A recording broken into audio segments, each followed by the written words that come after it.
Hello everyone, welcome back to my YouTube channel. Today I want to talk about how hot the rental market is and my situation with helping my clients find a place to call home. As you saw with these pictures that popped up, this kind of gives you proof or evidence that's showing you that it was indeed a tough market back then and could be to the going months from September, October, November. We saw that this type of nature in the seller's market in terms of people selling a home and purchasing a home. Now we're seeing that craziness, I guess you can say, in terms of the rental market, where we have multiple offers, people overbidding, say $100, $200, $300 more, going off the market within, say they posted in the last night, it's gone the next day kind of thing. Or sometimes they have a presentation day where they wait because they feel like they can get more offers and better offers for their landlords and their clients, right? You know, that makes sense for as a real estate agent for their clients. If they had one or two offers within a 24-hour window, why not wait a couple of days and see if you can get a better offer, something that they can't refuse kind of thing, right? I also will be sharing my story of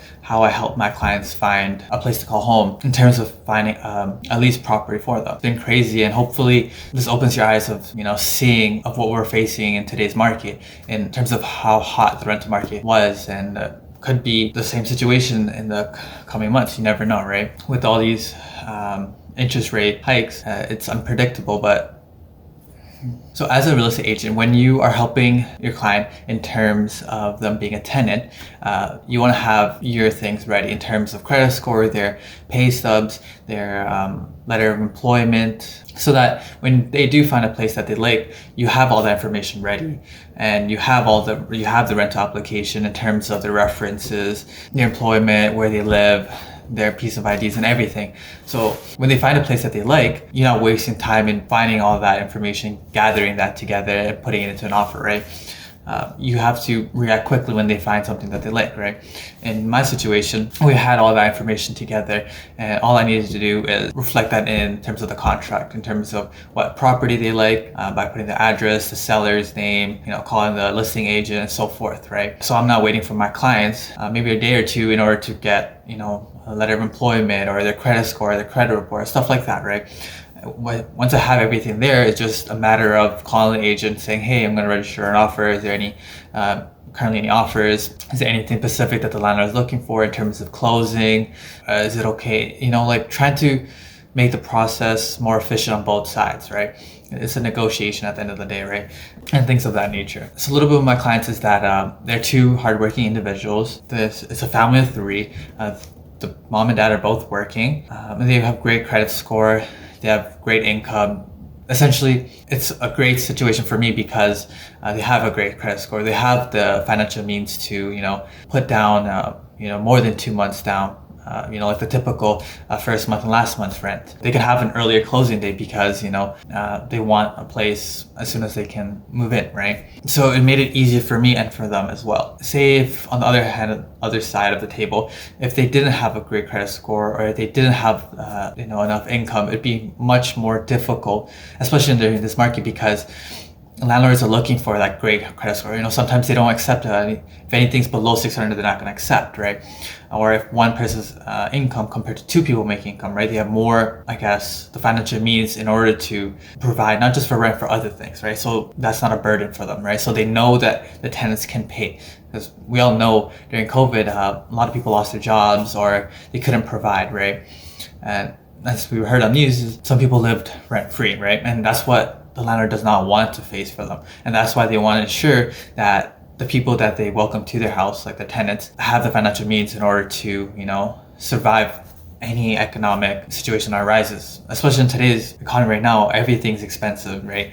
Inflation is going through the roof, right? They just want to be on the safe side of things, right? They don't want to risk it. And why would they, right? Some people depend on this income, right? In order to provide for their lifestyle, right? So it's understandable that they want to ensure that they're choosing someone who will not only pay for their rent, but also ensuring that the place that they're going to live, like the tenants that they're going to live in, keep it as a home. There's no damages and, creating up a bigger burden for the landlord, right? Having to worry about say like teenagers damaging the house, having multiple parties, stuff like that, right? When you rent it to a family, there's ease of mind where, it's a family, so parents are working, kids are going to school and so forth. And that comes to my situation where the place that my clients are currently living in, after we leased it, is that the landlord was only leasing it to families. He wasn't interested in leasing it to bachelors or students because, of the fact that bachelors or students will, most likely party and, have people over. Whereas a family,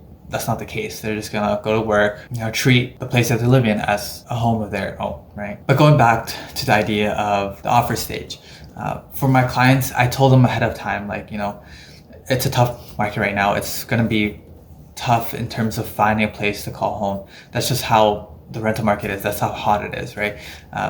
I said, just bear with me. I want to tell you guys everything ahead of time so that you guys are aware and, are not disappointed. Yes, there is going to be disappointment, but you're not devastated, if that makes sense. That was the case for our situation.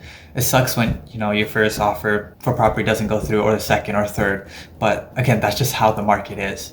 The first offer that we put was a condominium in Mississauga. We lost to another tenant who decided to put 12 months up front in terms, like a standard first month, last month. They put 12 months. So the first year is fully paid off and the landlord got a certified check of 12 months. So they don't have to worry about, that first year lease, right?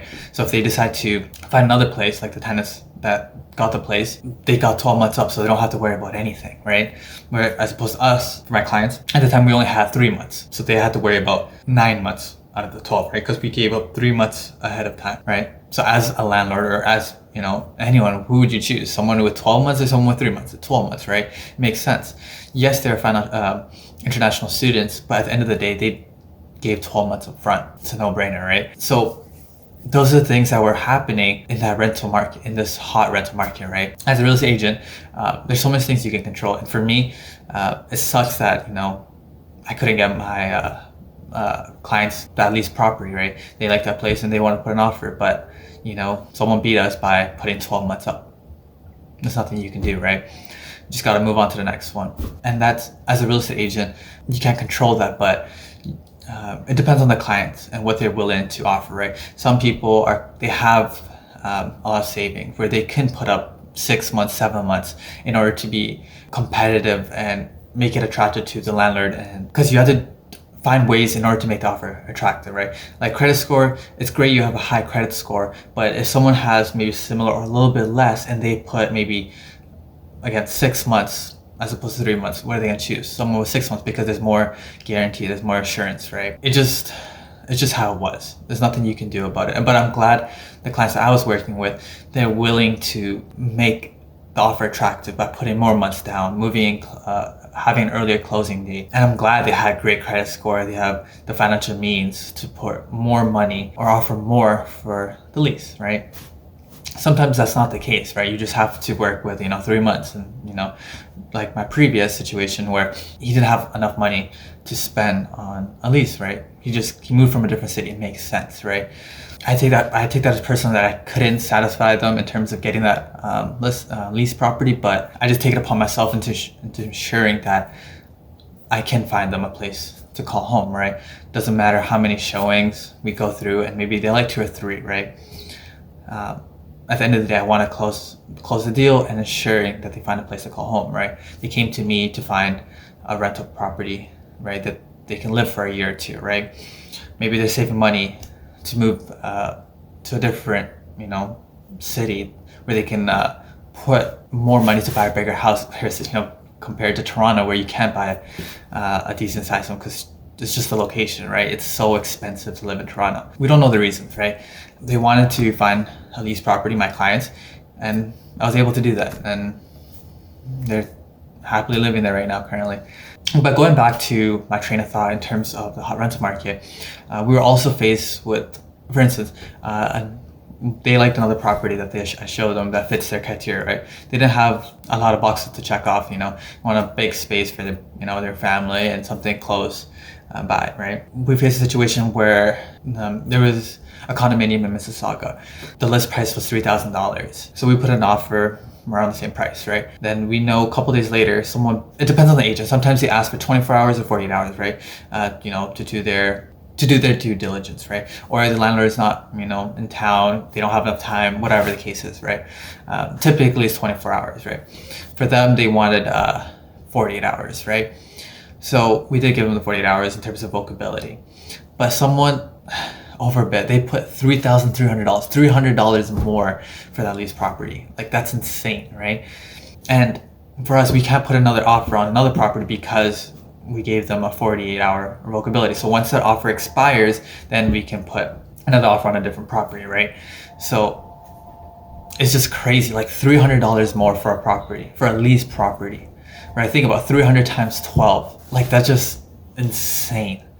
The location was great, no doubt about it. It was close to square one, but just goes to show you how crazy the rental market is. We saw this type of overbidding in the seller's market during COVID, but now we're seeing that in the rental market. I would have never imagined that things like this would happen, right? And they were okay with that because they weren't willing to spend, $300 extra every month just for a lease property, right? They'd rather save that money for a down payment. I get it that they're spending money every month, but for the time being, in terms of their son going to school nearby, it just didn't make sense at the time, right? And that's all that matters. As long as it makes sense to the person that's spending the money and living there, that's all that matters, right? It doesn't matter what other people think or say. Yes, other people can say, oh, renting is the best decision, or buying a house is the best decision. And I'll be explaining both sides of the table of what's good and what's bad, but at the end of the day, it depends on the person, depends on the situation. Another thing that we encountered was that picky landlords, right? So what I mean picky landlord is that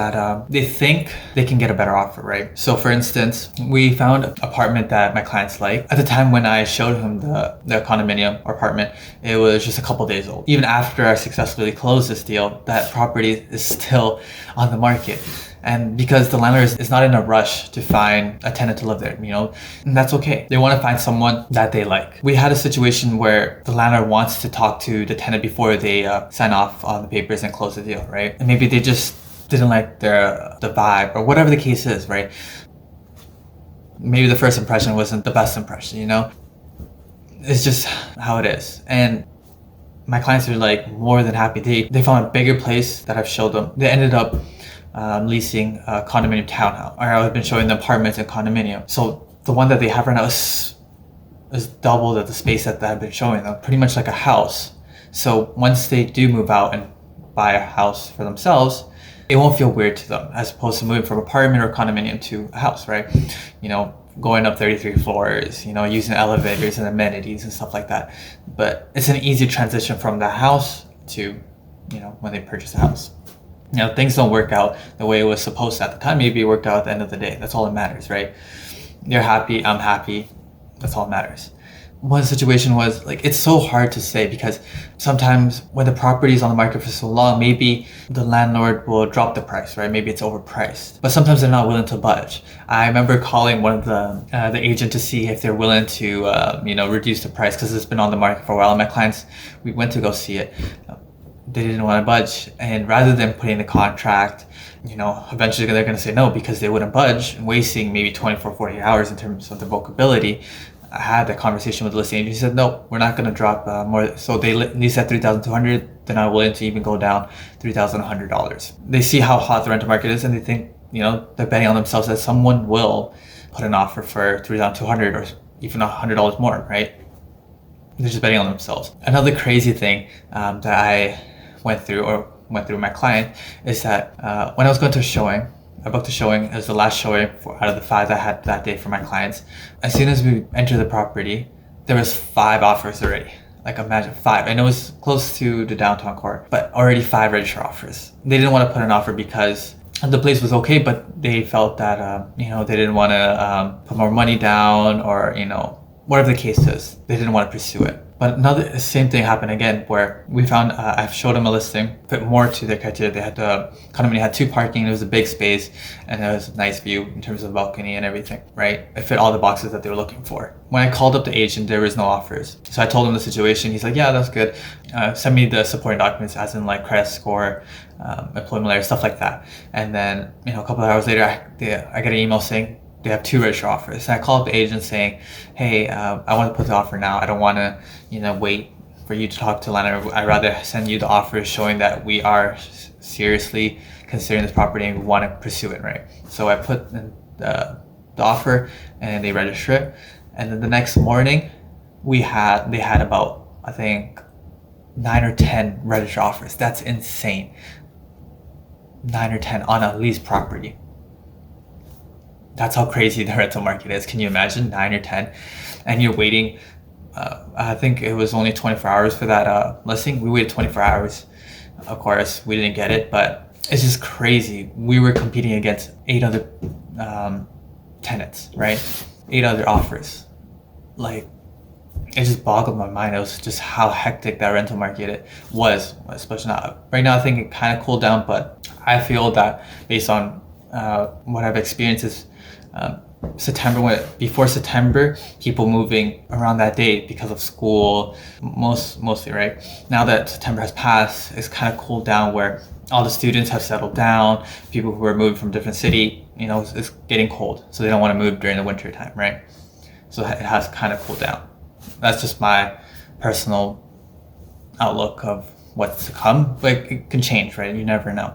It's just hard to predict, and I don't want to give out the wrong idea or a direction. But it was just crazy to see 8 other offers plus ours, right? 9 offers on that listing.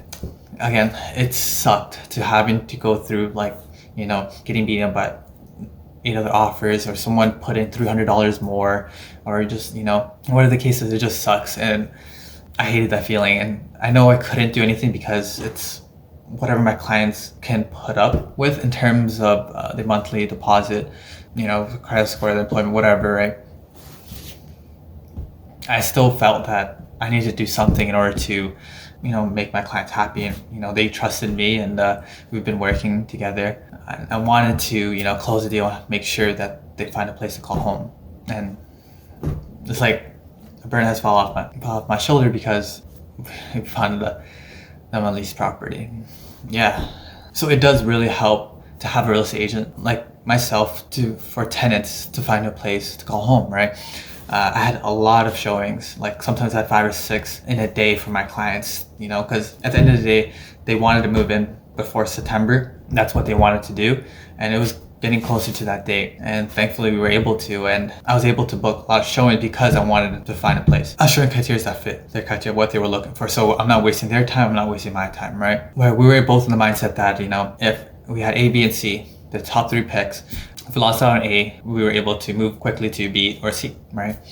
And for this one, this was the second choice out of that couple of showings that we had for that day, and it just worked out.